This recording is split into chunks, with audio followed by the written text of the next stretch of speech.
బంగాళాఖాతంలో దిత్వా తుఫాను బలహీనపడినా ఇంకా వర్షాలు పడుతూనే ఉన్నాయి. ప్రధానంగా ఉమ్మడి నెల్లూరు జిల్లా వ్యాప్తంగా కూడా మోస్తరు నుంచి భారీ వర్షాలు కురుస్తున్నటువంటి పరిస్థితి.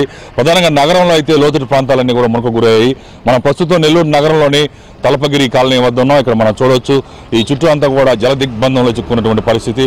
చాలామంది ఇళ్లలో నుంచి కూడా బయటకు రాలేకపోతున్నారు. ఎక్కడికక్కడ ఈ మొత్తం వాటర్ అంతా కూడా స్టాగ్నేట్ అయిపోయింది. నిన్నటి రోజునైతే పెద్ద ఎత్తున ఈ వాటర్ అంతా కూడా కింద జాతీయ రహదారి వైపు వెళ్ళే అవకాశం లేక అక్కడంతా కూడా నిలిచిపోయినటువంటి పరిస్థితి. దాదాపు నడుముల్లోతు నీళ్లు నడి రోడ్లపైన కాలువలను తలపించే విధంగా నిలిచిపోయాయి.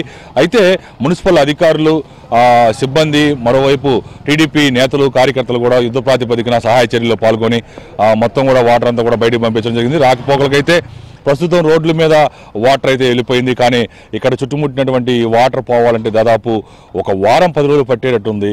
కొన్ని ఇళ్లలో నుంచి బయటకు వచ్చే పరిస్థితి కూడా లేదు.